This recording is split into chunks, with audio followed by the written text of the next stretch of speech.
আখিরাতের জীবন কি আসলেই সত্য? আখিরাত বিশ্বাসের কোনো যৌক্তিকতা আছে কি?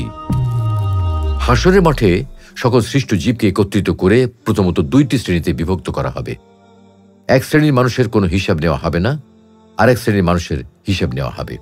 প্রথম শ্রেণী হচ্ছে হাসরের মাঠে যেসব মানুষের কোনো হিসাব নেওয়া হবে না, তারা হলেন প্রথম শ্রেণীর মানুষ এবং এরাই হলেন সবচেয়ে সফল মানুষ। তাদেরকে বিনা হিসাবে জান্নাত প্রদান করা হবে।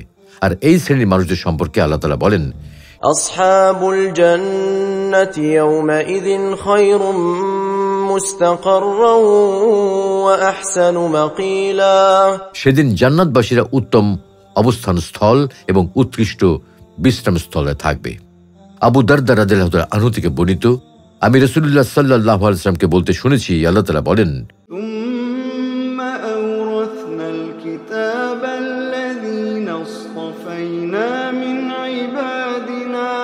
فمنهم ظالم لنفسه ومنهم مقتصد ومنهم سابق بالخيرات بإذن الله ذلك هو الفضل الكبير।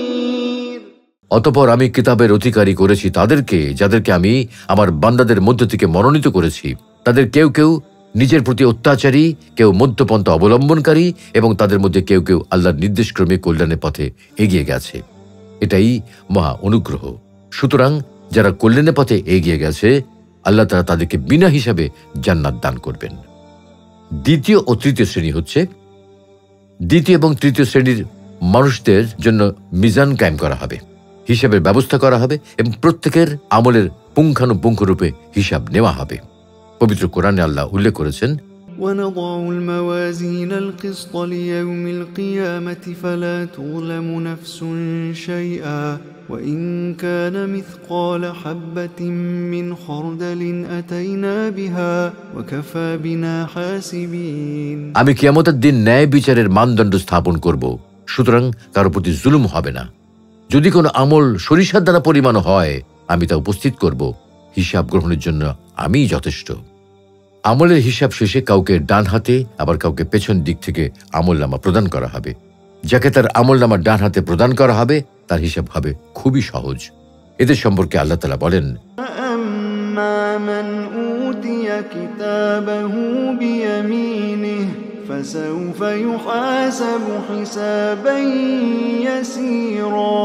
যাকে তার ডান হাতে আমলনামা দেওয়া হবে তার কাছ থেকে অত্যন্ত সহজ হিসাব নেওয়া হবে। পক্ষান্তরে যাকে তার আমলনামা পেছন দিক থেকে প্রদান করা হবে তার জন্য রয়েছে অবর্ণনীয় শাস্তির ব্যবস্থা। পবিত্র কোরআনে আল্লাহ বলেছেন,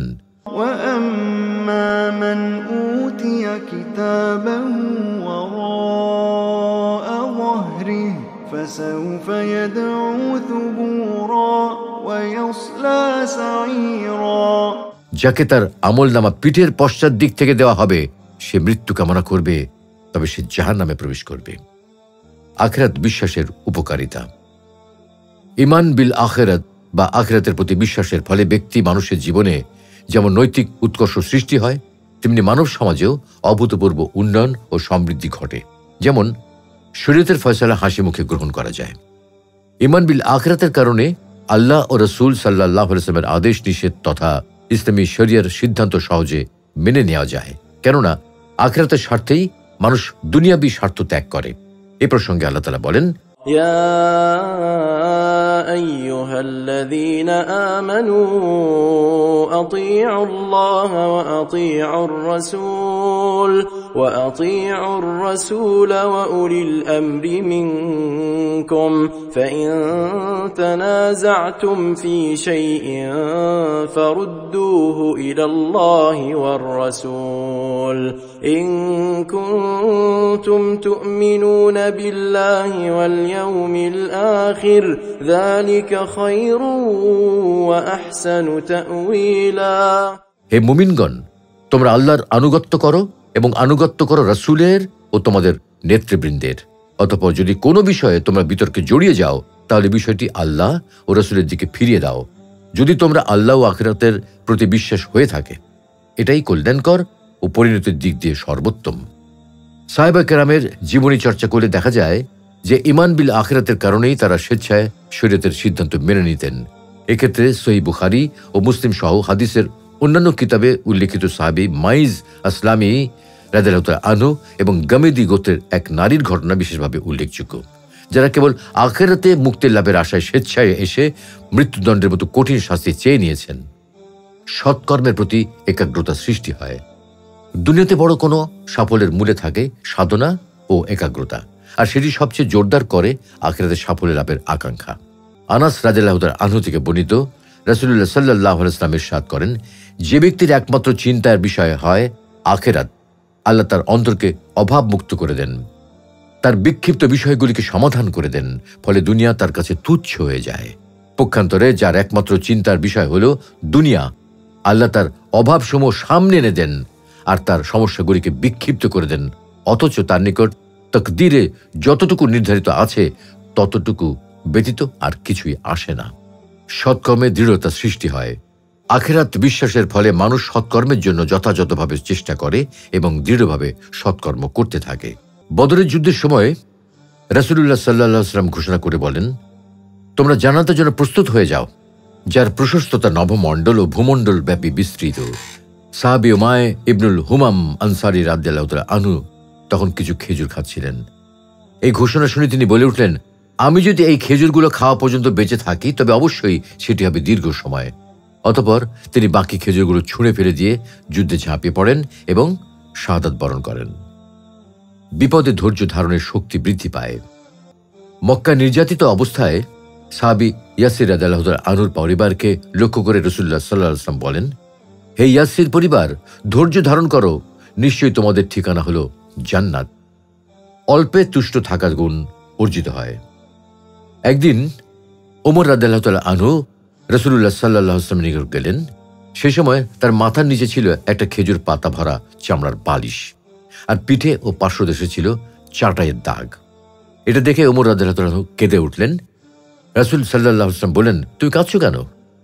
ওমর রাদিয়াল্লাহু তাআলা আনহু বললেন, পারস্য সম্রাট কিসরা ও রোম সম্রাট কাইসার কি অবস্থায় আছে আর আপনি কি অবস্থায় আছেন, অথচ আপনি হলেন আল্লাহর রাসূল। জবাবে রাসূলুল্লাহ সাল্লাল্লাহু আলাইহি ওয়াসাল্লাম বললেন, তুমি কি চাও না যে তাদের জন্য হোক দুনিয়া আর আমাদের জন্য হোক আখিরাত? অধিক পাওয়ার আকাঙ্ক্ষা অবদমিত হয়। রাসূলুল্লাহ সাল্লাল্লাহু আলাইহি ওয়াসাল্লাম বলেন, আল্লাহর কসম, আমি তোমাদের জন্য দারিদ্র্যের ভয় করছি না, বরং ভয় করছি যে তোমাদের উপর দুনিয়া প্রশস্ত করে দেওয়া হবে, যেভাবে তোমাদের পূর্ববর্তী উম্মতের উপর দুনিয়া প্রশস্ত করে দেওয়া হয়েছিল, আর তোমরা তা পাওয়ার জন্য প্রতিযোগিতা করবে যেমন তারা তা পাওয়ার জন্য প্রতিযোগিতা করেছিল, আর তা তোমাদেরকে আখিরাত বিমুখ করে ফেলবে যেমন তাদেরকে আখিরাত বিমুখ করেছিল। ব্যক্তি ও সমাজ জীবনে আমূল পরিবর্তন আসে। রাসূলুল্লাহ সাল্লাল্লাহু আলাইহি ওয়াসাল্লামের মক্কি জীবনের অধিকাংশ সূরা আখিরাতের উপর বিশ্বাসের বিষয় নাজিল হয়েছে, যার ফলে আখিরাত পিয়াসী একদল ঈমানদার মানুষ তৈরি হয়। আবু বকর, ওমর, উসমান, আলী, ইবনে মাসউদ, বেলাল, খাব্বাব, আম্মার, মুসআব রাদিয়াল্লাহু তাআলা আনহু প্রমুখ জান্নাত পিয়াসী নিখাদ মানুষগুলির হাতেই পুরো আরব জাহানে আমূল পরিবর্তন আসে। পরবর্তীতে যা সর্বাত্মক সমাজ বিপ্লবের সূচনা করে, ফলে ইসলাম একটি বিশ্ব ধর্মে পরিণত হয়। কোন সমাজে যখন সত্যিকারের আখিরাত পিয়াসী একদল মুমিন তৈরি হয়, তখন সেই সমাজে আমূল পরিবর্তন আসে এবং সমাজ বিপ্লব সাধিত হয়।